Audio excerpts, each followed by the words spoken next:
Bom, a gente já ouviu aí então, né, o Gustavo Loyola achando que essa medida aí do governo de zerar o imposto de importação para vários alimentos é uma medida que não vai surtir muito efeito. Um pouco mais cedo a gente viu uma entrevista dizendo o contrário, né, de um economista afirmando que sim, que pode ajudar a baixar os preços dos produtos. E agora a gente quer ouvir a perspectiva dos produtores agrícolas. Por isso, quem está chegando aqui é o Pedro Lupion, deputado federal, também presidente da Frente Parlamentar Agropecuária e um dos notáveis aqui do nosso canal. Bom dia, Lupion, seja bem-vindo. Bom dia, mais uma vez, mais uma semana juntos aqui. Exato. Então, eu queria saber isso. Como é que o agro está vendo essa medida do governo de zerar imposto de importação para esses produtos todos?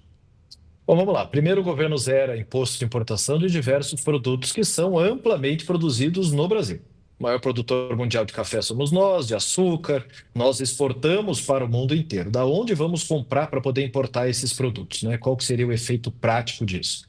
Carnes. Não existe carne mais barata que a carne brasileira. Por incrível que pareça, apesar dela estar cara para o consumidor, a carne brasileira é a carne com o melhor custo de produção e, obviamente, isso possibilita a gente acessar mercados no mundo todo com a nossa carne. Não vejo da onde conseguiríamos importar carne mais barata. A questão do milho é uma questão que pode ser um pouco pontual, né? Trazer milho de fora para baratear. Só que o timing desse anúncio é muito aproveitado pelo governo aí de uma safra que será recorde, que nós já estamos colhendo, boa parte já colhida e que logo, logo estará nos mercados e que vai obrigatoriamente baixar os preços, né? Uma maior oferta, os preços vão diminuir. Então, há muito uma questão política aí do governo tentar mostrar que está tentando fazer alguma coisa em relação a isso. Fica a lástima mais uma vez e a preocupação em relação ao incentivo dos nossos concorrentes importando esses produtos ou diminuindo as tarifas de importação, zerando essas tarifas, enquanto deveria se apoiar o produtor nacional e a indústria nacional. Seria muito mais eficiente o pequeno e médio produtor ter um incentivo maior e uma possibilidade maior de acesso a crédito, fazer um plano safra robusto, garantir o apoio à comercialização, melhorar questões de gargalos estruturantes que nós temos, que possibilitaria a gente colocar produto mais barato no mercado. E é sempre muito bom, Marcelo, a gente conseguir deixar extremamente claro que esse aumento de preço lá na gôndola do supermercado não chega no bolso do produtor, né? Isso acaba se perdendo, se diluindo em toda a cadeia de atravessadores e de distribuição, e o produtor sente da carne também, sente da pele esse aumento de custo e a diminuição do valor do salário, diminuição do valor de compra, né, da capacidade de compra do real. Então, infelizmente, é mais um resultado de uma política pública ineficiente para a economia que possibilitou esse aumento de juros e, por consequência, essa questão inflacionária que foi causada justamente por um gasto público excessivo e que ontem, infelizmente, não teve nenhum anúncio por parte do governo em relação a corte de gastos, em diminuição de máquina e melhorar a situação econômica. Infelizmente, terceirizou a responsabilidade para a indústria produtora. Se falou também em fortalecer os estoques reguladores da Conab, né? Você acha que realmente os estoques estão baixos, que é hora de fazer isso? Não tem falta de oferta, não tem estoque baixo, os produtos estão aí no mercado, as safras estão indo bem, então não existe falta de oferta. O que existe é um problema econômico sério, né? Nós tivemos problema com os dólares, nós tivemos problema com o dólar, nós tivemos problema com a taxa de juros, que agora equalizar 15% é muito mais claro que equalizar 12% lá atrás. Essa questão econômica que gera uma desconfiança enorme no mercado e que possibilita esse aumento da inflação e, em momento algum, nenhuma medida da parte econômica do governo em relação à diminuição da máquina, uma reforma administrativa, um ajuste fiscal, um corte de gastos. Pelo contrário, semana passada o presidente da República falou que não está nem aí para corte de gastos. Isso gera uma imagem muito dúbia do mercado e, obviamente, que a economia responde criando inflação. Agora, priorizar os produtos da cesta básica no Plano Safra parece que faz sentido, não?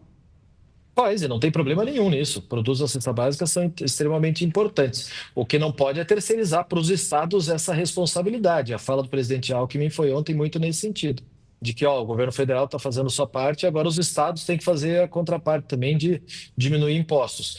O efetivo, Marcelo, eu entendo que seria o ideal a gente diminuir PIS e COFINS, por exemplo, na importação de insumos agropecuários que geram o custo de produção tão elevado que nós temos. Só para você ter uma ideia, nós estamos pagando o dobro de frete do que pagamos na safra passada. Isso gera um custo enorme e, obviamente, que isso é repassado. Então, a preocupação de que não fique só na terceirização da responsabilidade, mas que efetivamente haja medida econômica clara e concreta para conter os avanços dessa inflação que está subindo e está subindo rápido. Bom, a gente Aliás, divulgou... acaba de. Pois Desculpa não. de interromper. Acaba de sair um dado agora falando sobre a deflação econômica, sobre a questão econômica e o crescimento de PIB. E mais uma vez, mostrados, né, a Fazenda prevê novo fôlego de PIB puxado pelo agro e desaceleração em seguida, falando algo em torno de alta de 3,4%, baixando agora para 2,3% em 25. Então, é algo que a gente vê que é o setor que está efetivamente, mais uma vez, carregando a economia nas costas, fazendo com que a gente tenha PIB positivo e precisa de apoio cada vez mais. Né? É sobre isso mesmo que eu queria falar. Os dados que a gente divulgou agora há pouco sobre o PIB, eles mostram que o único setor da economia que caiu no ano passado foi o agro, caiu mais de 3%. Queria que você ajudasse a gente a entender os motivos para essa queda do PIB agropecuário no ano passado. Bom, nós tivemos problemas sérios de clima, né? Tivemos uma quebra muito importante de produção, principalmente no Rio Grande do Sul. Estamos agora com problema de seca no Rio Grande do Sul e Mato Grosso do Sul com problema sério também. Precisamos enfrentar as questões de custo de produção, que é algo que está crescendo e crescendo exponencialmente.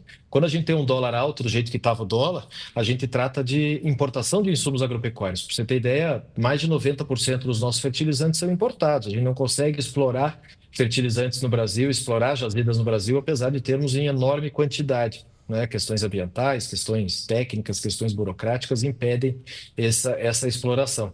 E a gente tem que ficar importando. Isso tudo vai gerando custo, e esse custo gera um problema seríssimo para o agro. Nós temos problema de mão de obra, nós temos problemas sérios de infraestrutura e logística. Acabei de citar que na última safra aí, a gente está pagando o dobro de frete do que a gente pagava na safra passada, e mais do que isso. Infelizmente, os nossos estoques, ou seja, o escoamento de safra do Brasil, se resume aos caminhões que vão para o porto. A gente não consegue ter um controle de preços, por exemplo, tendo estoque nas propriedades, como os nossos grandes concorrentes, como os Estados Unidos, têm. Toda e qualquer propriedade tem um silo lá, um estoque, ou algum lugar para poder estocar sua produção e vender no melhor momento. Nós não temos essa capacidade. Dependemos ainda muito da questão climática, precisamos investir em irrigação em boa parte do Brasil, e isso tudo gera impacto no setor e, obviamente, a gente diminui as margens e faz com que o investimento diminua.